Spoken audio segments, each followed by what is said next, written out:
Salut à tous et bienvenue dans un nouvel épisode de The Trick Play, les amis. Épisode note de draft, comme d'habitude.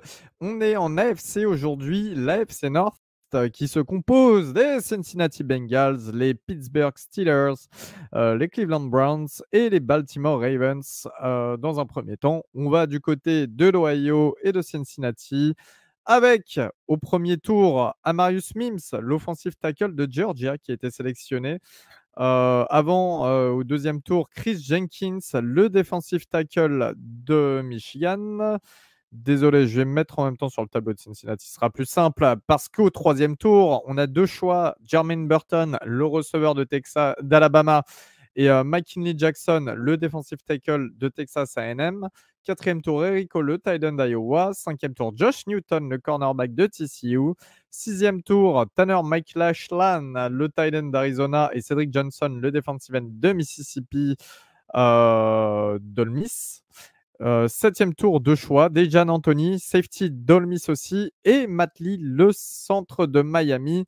Messieurs, qu'avez-vous pensé de cette draft? Kevin, je commence avec toi pour les Bengals. Un petit B, j'ai bien aimé le pick de Mims, même si je suis pas sûr qu'il soit starter day one.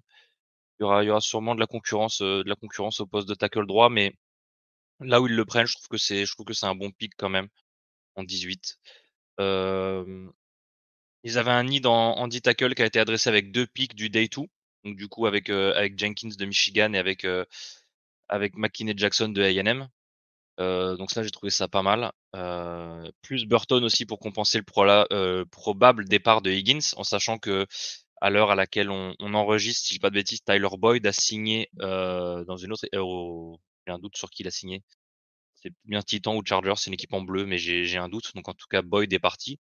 Et le statut de Higgins est encore en suspens, donc je trouve ça pas mal. Un peu light en tight end derrière Gesicki dans le roster, donc 2 picks de day 3, je trouve ça pas trop dégueulasse, même si effectivement ça peut surprendre d'avoir 2 picks en tight end sur les tours 4 et 6, mais avec Eric Hall d'Iowa et Tanner McLachlan d'Arizona, je trouve ça pas si dégueulasse que ça. Donc voilà, je leur ai mis un B, je trouvais ça correct. Robin, pour toi, qu'est-ce que ça donne? Oui, bah écoute, j'aime beaucoup cette draft en fait. Moi, je vais aller sur un B+. Je trouve que cette draft, sur les 5 premiers tours, elle est quand même très cohérente. Un offensive tackle pour protéger Joe Burrow, qui va beaucoup, beaucoup progresser. Moi, j'aime beaucoup Chris Jenkins de Michigan, hein, cette année. J'ai pas mal regardé Michigan et j'ai trouvé qu'il était plutôt fort. Je, bon, c'est un énorme gogol, mais Jermaine Burton, il va falloir se mouiller la nuque sur certains. Si jamais il devient un peu plus mature, Jermaine Burton, c'est un super receveur et surtout, ça va permettre de pas forcément payer, euh, de payer T. Higgins, puisque tu auras un receveur numéro 2 qui est correct. Ça va également apporter de la profondeur sur les prochains, enfin, sur le deep, pour pouvoir ouvrir le jeu au milieu du terrain. Donc moi, j'aime beaucoup ce pick, malgré le fait que ce soit un gogol. Donc si mature, là, on sera sur quelque chose d'un peu mieux. McKinley Jackson, je trouve que ce sera un bon joueur de rotation sur la D-line. Ils ont pris Chris Jenkins, qui a un peu le même profil, enfin qui joue un peu au même poste, je trouve, sur la D-line. Cependant, McKinley Jackson à Texas A&M, il est super explosif. Donc, je pense que c'est un choix dans le futur, le temps qu'il progresse sur le reste. Eric Hall, j'aime bien, c'est un bon tight end à Iowa. On sait que ça forme des tight ends. Après, je pense que c'est plutôt c'est le pic parce ils avaient un besoin de ce côté-là.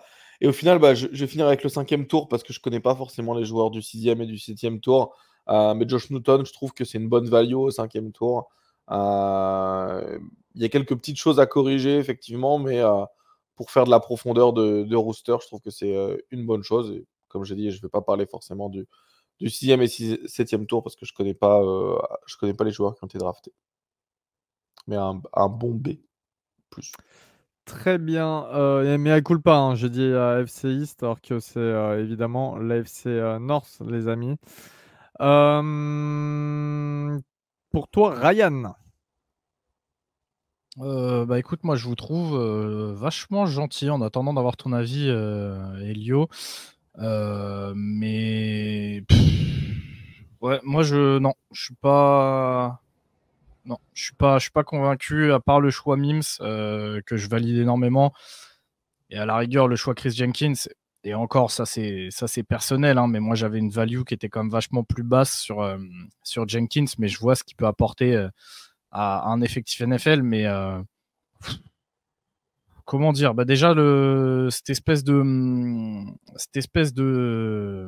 d'enchevêtrement de joueurs au poste de defensive tackle ou de tight end, j'en avais un petit peu parlé pendant le live, hein, mais là, aller chercher un defensive tackle au 2e tour, puis au 3e tour, quand dans ton effectif, justement, tu t'es déjà renforcé à la free agency sur les defensive tackles, donc je vais vous dire, hein, mais là, actuellement, dans l'effectif, les Bengals, ils ont donc Sheldon Rankins, ils ont BJ Hill, ils ont Zachary Carter, qu'ils avaient drafté il y a l'année dernière ou il y a 2 ans, auquel tu viens ajouter Chris Jenkins, auquel tu viens ajouter McKinley Jackson, auquel il y avait déjà Jay Tufele, Travis Bell, Dominic Davis, Devonta Maxwell, tout ça, c'est des defensive tackles sur lesquels il y a une certaine valeur. Donc, les premiers noms cités, c'est plutôt sur des titulaires. Ensuite, les deuxièmes noms cités, c'est sur ta rotation et ton développement. Et enfin, les troisièmes noms, c'est aussi des joueurs à développer.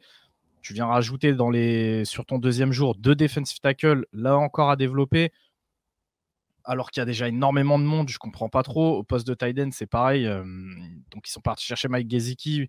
On peut trouver que c'est assez faible ou léger ou fragile, ce que vous voulez.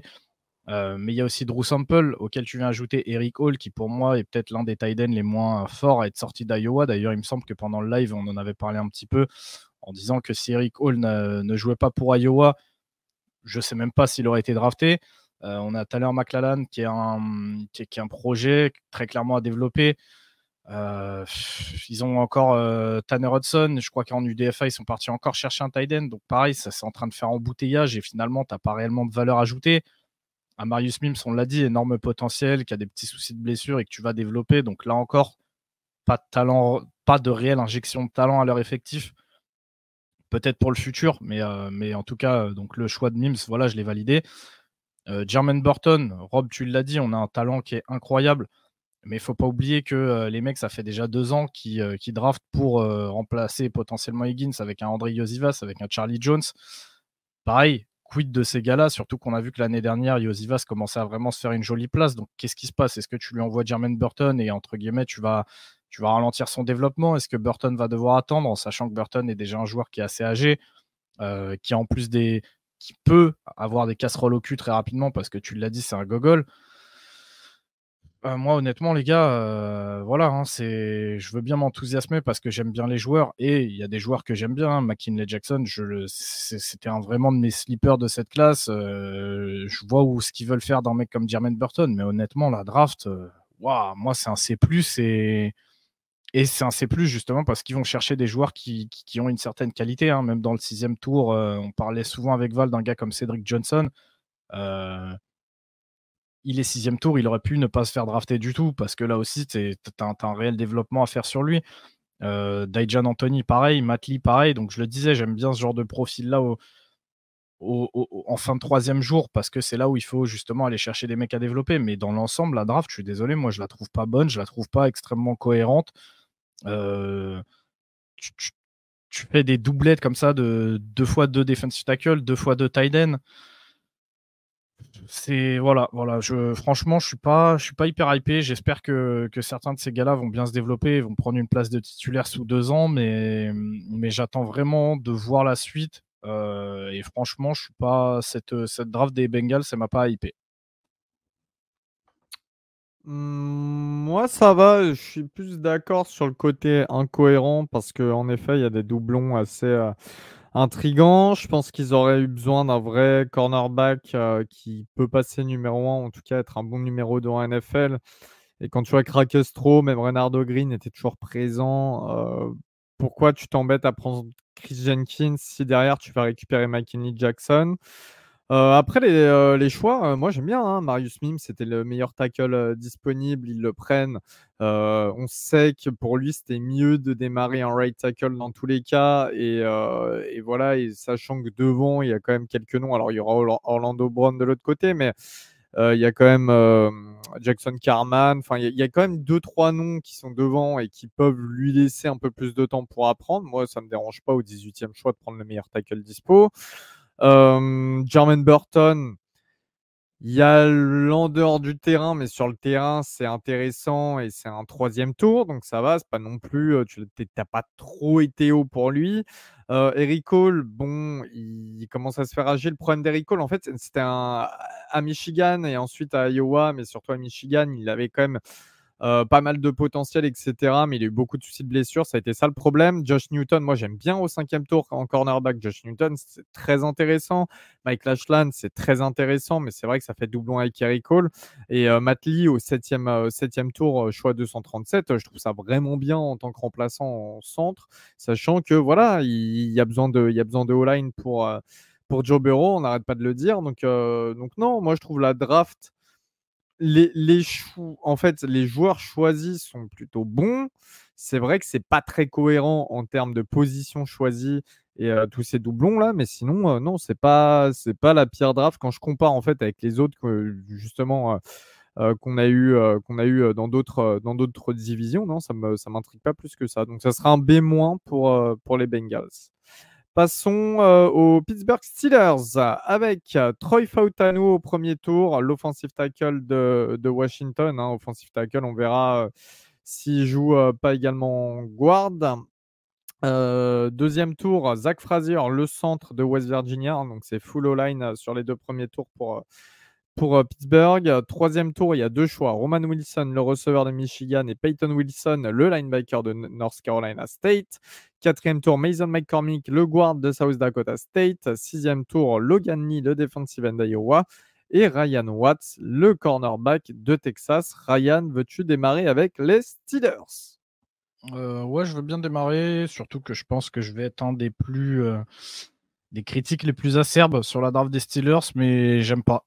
Et j'aime pas. Encore une fois, on va avoir le même souci qu'avec les Bengals. C'est pas forcément un souci de joueur, mais plutôt un souci de valeur et de cohérence dans ce qui est fait. Je leur ai mis un C. Donc, draft très moyenne. Troy Fautanu, super joueur. Franchement, sur ça, j'ai pas trop à dire, si ce n'est le poste. Pour avoir parlé un petit peu avec Guillaume, il cherchait vraiment un tackle pur.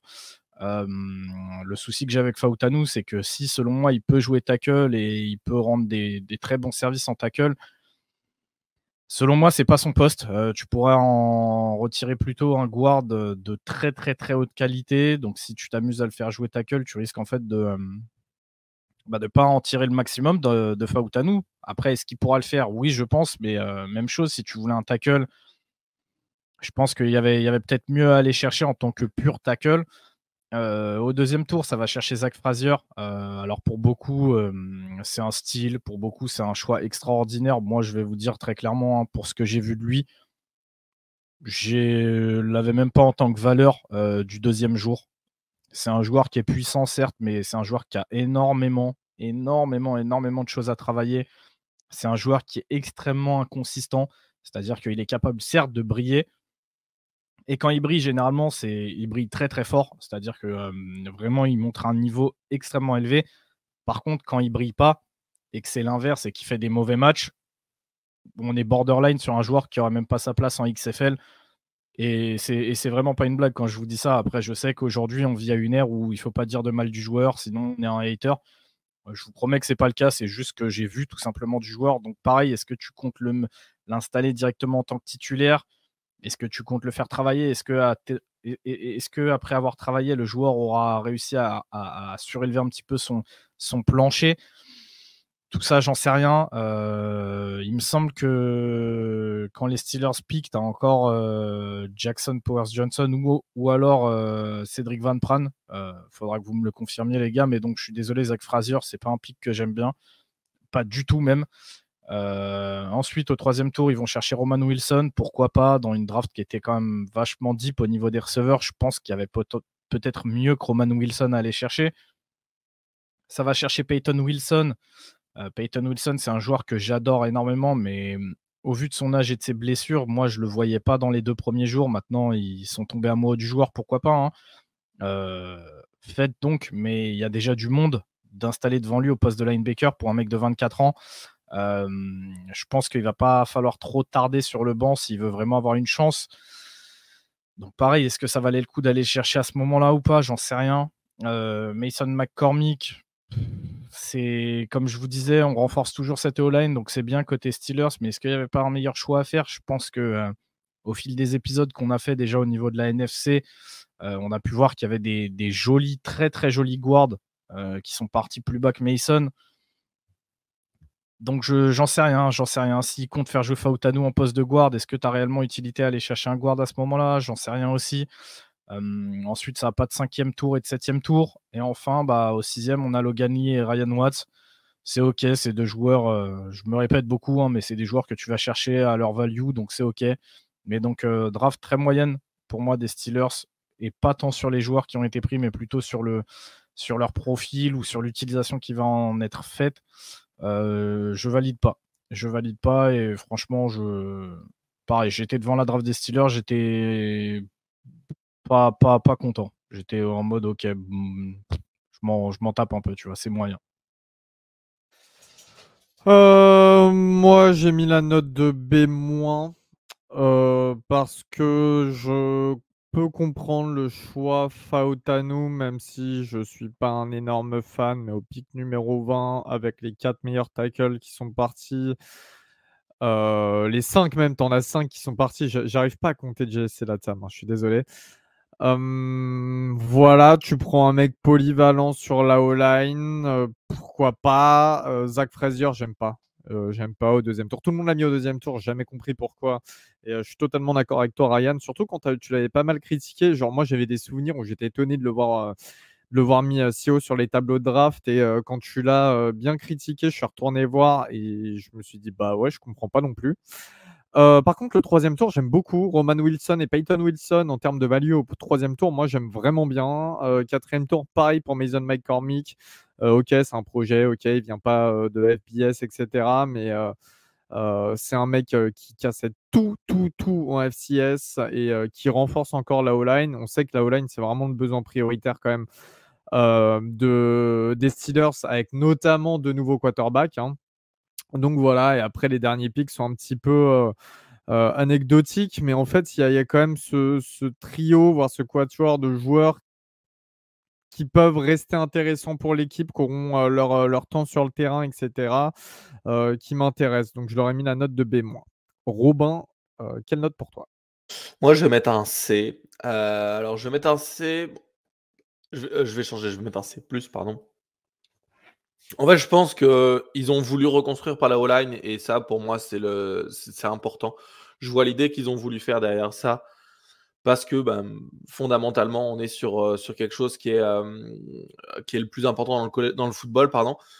Cependant, Troy Fautanu, voilà, je suis pas fan du joueur au premier tour, et je pense que si tu inverses un peu et que tu te dis, bah tiens, je vais prendre Jackson Powers-Johnson au premier tour, et ensuite je vais te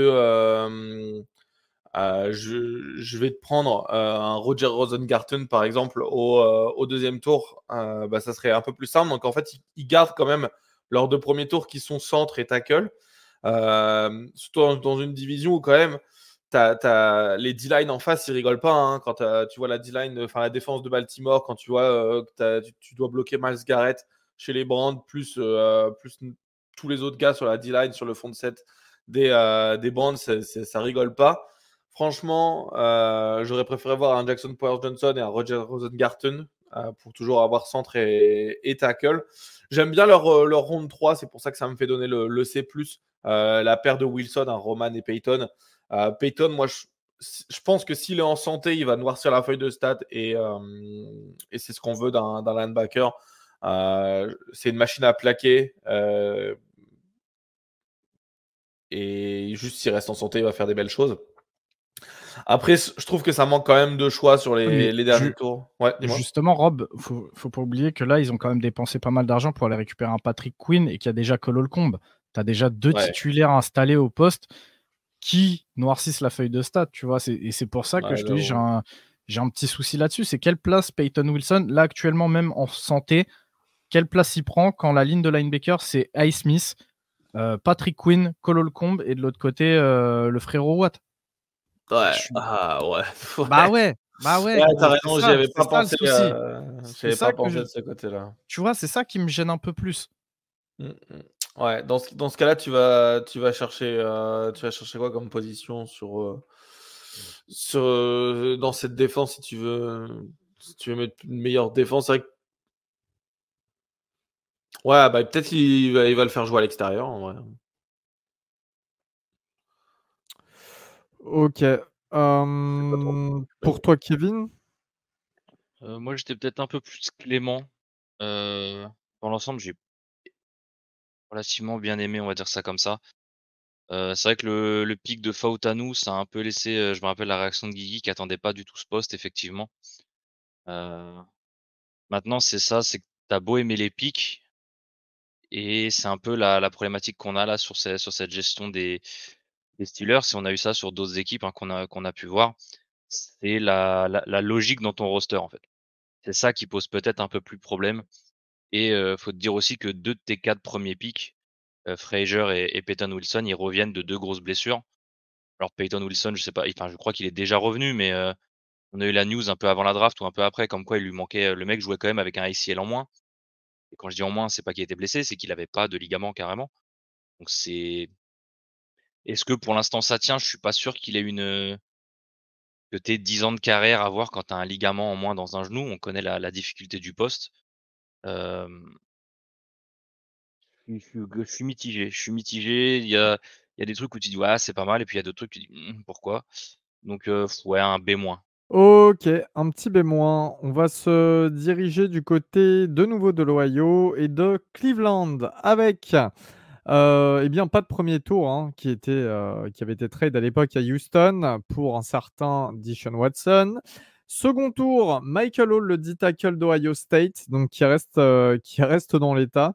Troisième tour, Zach Zinter, le guard de Michigan. Cinquième tour, ensuite, énorme gap, Jamari Trash, le receveur de Louisville. Sixième tour, Nathaniel Watson, le linebacker de Mississippi State.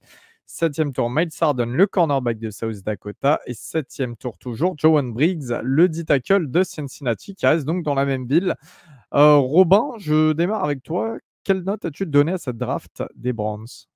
Ouais, Léo. En fait, moi, ça sera un C+, de mon côté. Je suis pas fan du premier tour parce qu'évidemment, il y a pas de pic et quand on sait ce qui est devenu le premier tour, ça fait mal au cœur. Le deuxième tour, le defensive tackle, Michael Hall, je suis pas très fan. Ça manque, voilà, je trouve que c'est pas forcément le need principal sur le poste de defensive tackle. Tu as quand même pas mal de joueurs qui viennent d'arriver l'année dernière, notamment c'est Siaki Ika qui était arrivé l'année dernière sur le poste de defensive line, il me semble, qui était là. Tu as également Quentin Jefferson qui était signé pour jouer dans ce rôle-là. Je pense que Mike Hall, il va pouvoir, il va forcément pouvoir s'intégrer dans la rotation, mais je pense qu'il y avait mieux à faire au deuxième tour. En revanche, moi, le troisième tour, je l'adore. La ligne c'est totalement un pick projet, hein. C'est Zach Zinter, le garde de Michigan. Pour ceux qui ne savent pas, Zach Zinter, c'est vraiment un super O-line. Probablement, selon moi, un des joueurs les plus dominants euh, de sa classe. Cependant, il a subi une très très grosse blessure, hein. Il me semble que c'est les ligaments croisés intérieur-extérieur. On sait très bien le type de blessure qui dure un an, surtout que c'est compliqué pour les O-line de revenir de ça. Cependant, pourquoi j'adore ce pick? Parce que c'est au troisième tour, c'est une très bonne valeur. C'est un pick pour le futur. Et quand on voit ce qu'il y a actuellement sur la ligne offensive des Browns, c'est-à-dire Jedrick Wills, Joel Bitonio, Ethan Pocic au centre, Wyatt Taylor en garde et Jack Conklin, c'est une ligne offensive tellement dominante. Avec ça, tu rajoutes Dawan Jones, pardon, qui peut aller un peu partout sur la ligne pour pouvoir aider. C'est un choix qui a tellement de valeur pour moi parce que tu vas donner dans 2 ou 3 ans, quand tu vas devoir repayer des gars, bah, tu vas pas être obligé parce que peut-être que Zach Zinter, il sera revenu de sa blessure et qu'il aura il aura montré des belles choses en match sur la rotation. Ça permet également d'éviter des blessures. Enfin, s'il y a des blessures, de dépanner. Moi, c'est un pick que j'adore parce que c'est un super joueur et j'adore également le choix Jamaris Rash. Jamaris Rash, le receveur, hein, je trouve que c'est un très très très bon joueur. Il va pouvoir apporter beaucoup, beaucoup de choses. Le receveur de Louisville également. Moi, je trouve que c'était un fin de quatrième, début cinquième. Donc, je pense que la valeur, elle est bonne. Et surtout, Cleveland, ils avaient besoin de receveurs. Donc, je pense que c'est un très, très bon choix. Malheureusement, ça manque. Pourquoi est-ce qu'on part sur C+ seulement? Parce que ça manque de choix. Déjà, pas de premier tour, pas de quatrième. Michael Hall, je pense que c'était pas forcément le choix à faire. Zach Zinter, c'est un choix du futur et moi j'aime bien construire par les lignes, donc c'est ça qui me donne qui me donne une bonne satisfaction avec Jamaris Rash également au 5e tour. En revanche, voilà, comme je dis, ça manque de joueurs et ça manque forcément de need.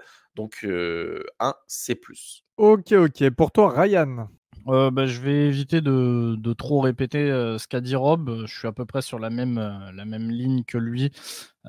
Mais moi, un petit peu plus hypé, je dirais B-. Je pense que Michael Hall, on a entendu Rob parler de Sekika, c'est quand même deux profils bien, bien différents. Donc, je pense que l'un ne va pas empêcher le développement de l'autre. Et il y a peut-être même potentiellement moyen de voir les deux alignés en tant que defensive tackle à certains moments de la saison, mais surtout dans le futur.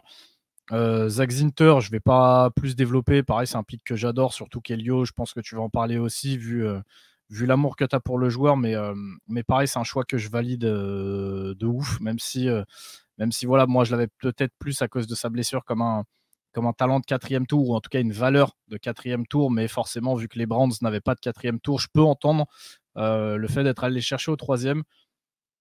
Jamaris Rash, c'est validé de ouf. Je pense que pareil, lui, il a une vraie chance s'il travaille correctement de voir le terrain avec les Browns, peut-être pas cette année, mais à partir de l'année prochaine. Un petit peu moins fan du pick de Nathaniel Watson.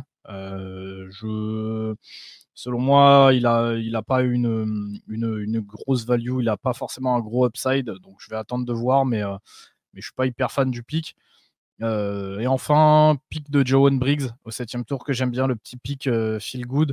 Maintenant, voilà, ça fait la doublette avec Michael Hall, et chez les Browns, il commençait à avoir beaucoup de monde effectivement au poste de DT, donc aucune idée de ce que l'avenir lui donnera à Joan Briggs, mais j'aimais bien le pick.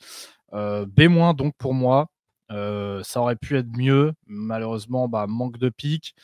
Selon moi, manque de talent qui va pouvoir venir injecter, ou plutôt manque de talent à injecter Day One chez les Browns, qui pourtant en ont besoin, hein. Ils sont borderline playoff, ils auraient bien eu besoin d'un joueur qui pourrait faire la diff et les aider à passer ce palier. Ce joueur-là, je le vois pas. Là, à l'instant T, je le vois pas, donc je peux pas aller plus haut. C'est ok. Ça aurait pu être pire, ça aurait pu être beaucoup mieux, donc B- pour moi. Ouais, moi je suis comme toi, Ryan, hein. B-, c'est pas des mauvais joueurs, bien au contraire. En fait, j'aime chaque pick, c'est intéressant, mais c'est pas une plus-value de fou. Nathaniel Watson et Miles Sardon à la fin, j'aime bien. Zach Zinter, ouais, Rob, il en a parlé. Zinter, c'est vraiment, moi, c'était mon sleeper. C'est vraiment du boom or bust, en fait. C'est selon comment il se remet de sa blessure. Mais si c'est boom, c'est incroyable. Si c'est bust, tant pis, ça coûte un 3e. Mais voilà, c'est des bons joueurs à chaque tour, mais sans être éblouissants. Et ni plus ni moins, un petit B-. Voilà, c'est pas déméritant non plus pour Cleveland. Kevin. Idem que vous. Je suis sur un B-. Je trouve ça dommage de ne pas avoir de pick, parce que Hall, c'est quand même le 54e pick de cette draft. Donc, ils ont personne avant le deuxième tiers du 2e tour. Donc, c'est quand même assez loin. Faut essayer d'avoir, c'est ce que disait Ryan, c'est que il manque un joueur qui peut avoir de l'impact day one, sauf que quand t'as personne dans les 54 premiers picks, c'est un peu compliqué. Ça réduit déjà très très fortement tes chances d'avoir quelqu'un dans ce cas-là. Donc Zinter, moi j'aime bien aussi, parce que ça donne une bonne option au line, surtout pour l'avenir, dans le sens où voilà, quand t'as un joueur comme ça, et que vient le moment où tu dois payer tes interior line qui sont, si je dis pas de bêtises d'ailleurs pro bowlers, hein, que ce soit, Bitonio ou, pas Bitonio, bref. Si, Bitonio, ouais, Bitonio ouais, aussi, ouais. je confondais avec le OK. Bitonio ou Taylor. Donc non, je trouve ça pas si mal et pareil le pick de Jamari Thrash, j'aime bien. Même si je trouve que la receiver room de Cleveland, elle est un peu blindée. Donc à voir comment il arrive à tirer son épingle du jeu. Est-ce qu'il va avoir, 2-3 jeux, 2-3 designs un peu faits pour lui, pour ses capacités? À voir parce que c'est un joueur qui est hyper électrique quand on le met in space donc à voir ce que ça donne. Mais B-. Très bien. Du côté de Baltimore, cette fois-ci, les Ravens, avec au premier choix, pick numéro 30, Nate Wiggins, le cornerback de Clemson. Deuxième tour, Roger Rosengarten, le tackle de Washington. Troisième tour, Adisa Isaac, le defensive end de Penn State. Quatrième tour, Devontae Walker, le receveur de North Carolina et ancien de Kent State. Et TJ Tampa, le cornerback d'Iowa State. Cinquième tour, Rasheen Ali, le running back de Marshall. Sixième tour, Devin Leary, le quarterback de Kentucky. Septième tour, Nick Samac, le centre de Michigan State. Et Sanusi Kane, le safety de Purdue. Et bah, je commence. J'ai mis la note de A-. A-. Alors pourquoi? Parce que tout simplement, tous les needs ont été remplis, la plupart en tout cas. Ils avaient besoin d'un cornerback 2. C'est exactement ce que Nate Wiggins peut être en NFL. Alors, oui, j'aurais peut-être préféré un Cullen McKinstry. Oui, j'aurais peut-être préféré un Cooper DeJean, mais c'est pas. Est-ce que c'était le profil qu'ils cherchaient en cornerback 2? Je suis pas certain. Rosengarten au deuxième tour, c'est excellent. Le tackle de Washington, ils avaient besoin de toute manière d'un nouveau tackle qui doit passer titulaire. Et Rosengarten peut être cette personne, sachant qu'en plus, ils ont Falele qui est devant. Donc voilà, ça laisse le temps à Rosengarten de se développer tranquillement avec devant lui Falele, Ronnie Stanley et puis Patrick Mekari. Donc voilà, c'est une très bonne option au second tour. Adisa Isaac aussi, ils ont besoin de renforts en defensive line, notamment après le départ de Jadeveon Clowney. Un petit peu de profondeur avec un Tez Walker. Pareil, toujours de la profondeur cornerback avec TJ Tampa qui tombe au quatrième. Donc c'est très bien. Rachinali en running back, c'est super intéressant au cinquième tour. Après, voilà, les derniers choix, bon, c'est assez anecdotique. Devin Leary, j'ai toujours été intrigué par Leary depuis son temps à North Carolina State. C'est pas du tout le même profil qu'un Lamar Jackson, mais par contre, à terme, l'utiliser en quarterback 2, c'est intéressant au sixième tour. Donc pourquoi pas? Moi, c'est une draft que je trouve bien remplie pour Baltimore, sachant que les choix étaient à chaque fois bas dans chaque tableau, dans chaque tour. Donc la note de A-, les bonnes équipes continuent de bien faire, de bien drafter. Ryan, pour toi? Pareil, je vais éviter de trop traîner en longueur parce que j'ai exactement le même avis que toi, A-. Les Ravens qui nous sortent encore une fois une masterclass, on commence à avoir l'habitude, ça panique pas, ça récupère des joueurs au spot où ils sont, à des postes à besoin, hein, parce que je vois beaucoup de gens. En fait, il y a vraiment un truc chez certaines personnes de dire ouais, faut jamais drafter au need, ça apporte jamais rien. J'ai l'impression que les Ravens, ils sont contents de chaque année, c'est plutôt pas mal. Parce que drafter au need, ça veut pas dire drafter n'importe comment. Tu peux drafter au need Bien en allant sûr, chercher le bien BPA sûr, à ton need. c'est ça. C'est ce que les Ravens ont fait et voilà, j'ai trop rien à dire. C'est la seule chose qui me fait mettre un A- plutôt qu'un A+, c'est sur la qualité de certains gars. Je pense notamment à TJ Tampa, chez qui j'ai vraiment du mal à le voir potentiellement se développer en NFL. Mais après, encore une fois, ça, c'est que du perso, hein. J'en sais rien. Peut-être qu'il pourra se développer. Devin Leary, j'aime bien. Maintenant, est-ce que tu étais vraiment obligé d'aller le chercher au sixième ou pas? Ça, pareil, je suis pas à l'intérieur de l'équipe, donc je pourrais pas dire. Et enfin, il y a ce septième tour, mais c'est plus parce que voilà, les joueurs qui ont été sélectionnés, je me suis pas trop fait d'avis dessus, donc je préfère ne pas vous dire de sottises. Donc c'est la seule chose qui me fait être en A-. J'ai longtemps hésité entre un A et un A-. Ça aurait pu être un A+, si j'avais mis mes yeux sur ces joueurs et que je les avais trouvés excellents. Donc, en tout cas, on est dans ce range-là avec Baltimore et pour moi, c'est encore une masterclass de nos amis les Ravens. Pour toi, Kevin? Pareil, même avis que vous, à moins. On reste globalement sur une des meilleures drafts de l'année pour la quoi 3 peut-être voire même quatrième année consécutive pour les Ravens. Moi, ce qui fait que j'ai pas mis un A voire un A+, c'est le pick de Devin Leary. Parce que Dieu sait que je l'ai trouvé très performant sur le combine. J'ai trouvé que c'était d'ailleurs l'un des meilleurs QB sur le combine, et il m'a vraiment agréablement surpris. C'est tout simplement le fit en fait, parce qu'on sait quel type de quarterback fait jouer Baltimore en général, et je trouve que même si c'est un bon passeur, je trouve qu'il rentre pas forcément dans ce moule-là. Donc oui, aller le chercher au 6e tour pour en plus un QB qui me semble pas tant fit que ça. Je trouve ça un petit peu bizarre. Donc mais encore une fois, ça reste archi solide. Donc à moins. Ok, pour toi, Robin? Moi, je vais mettre un A. Alors, je vais mettre un A, pourquoi? Parce que je pense qu'il n'y a qu'un seul choix que je n'aime pas. C'est le choix du premier tour, Nate Wiggins. Je trouve que Kool-Aid McKinstry aurait été un peu plus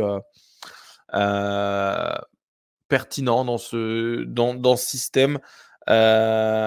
Moi, j'aurais eu besoin, je pense, pour le A+, j'aurais eu besoin de Kool-Aid McKinstry.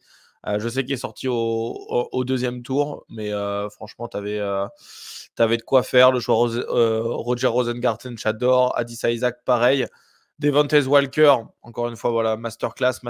Rasheen Ali au 5e tour, pour moi, c'est un très très bon choix de par sa vitesse. Il va être tellement complémentaire avec Derek Henry, qui va être le mauler, hein, celui qui va éclater les défenses, rapprocher toute la ligne. Et ensuite, lui, par exemple, je vois bien un système avec un QB et deux running backs, donc Rasheen Ali et Derek Henry. Et ça va forcer les défenses à se dire, attends, je dois défendre à la fois l'outside et à la fois surtout l'inside. Donc ramener du monde dans la box et potentiellement aller chercher loin. Et surtout Rasheen Ali sur le jeu de passe, ça va être un très très bon une très très bonne addition, pardon. Et finalement, Rasheen Ali, c'est aussi également une de Marshall. Je pense que tu l'as dit, Elio. Mais Rasheen Ali, ça va être une superbe addition sur la special team. Il va beaucoup jouer en special team et au 5e tour, moi, c'est des gars polyvalents comme ça que je prendrais dans mon équipe si j'en avais une. C'est des gars qui peuvent jouer à la fois sur le terrain, mais à la fois en special team et qui vont être complémentaires avec mes titulaires. Bon, le pick Devin Leary, vous en avez parlé, moi je trouve que c'est plutôt anecdotique, mais je vais mettre un A, et le seul moyen qui me fait pas dire A+, c'est Nate Wiggins. J'aurais préféré un cornerback avec une plus grande frame,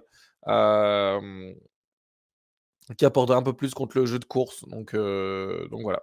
Très bien, très bien. Et bien, si on fait le classement, les Ravens sont premiers sur cette division. Ensuite, nous avons les Browns, suivis des... Ah, quoique. Non, je dis des bêtises. Ensuite, nous avons les Bengals, suivis des Browns et suivis des Steelers en dernier. Voilà, mais c'est close. Encore une fois, on dit que c'est une des meilleures divisions de NFL, la FC North. Et bah, mine de rien, quand tu vois les drafts, les classes de draft et nos notations, bah, c'est assez homogène. Voilà, donc pourquoi pas. Ouais, ça en dit long. On se dirige vers un nouvel épisode très bientôt. On vous dit à la prochaine et salut tout le monde. Salut Bye tout le monde, bye. ciao. Salut.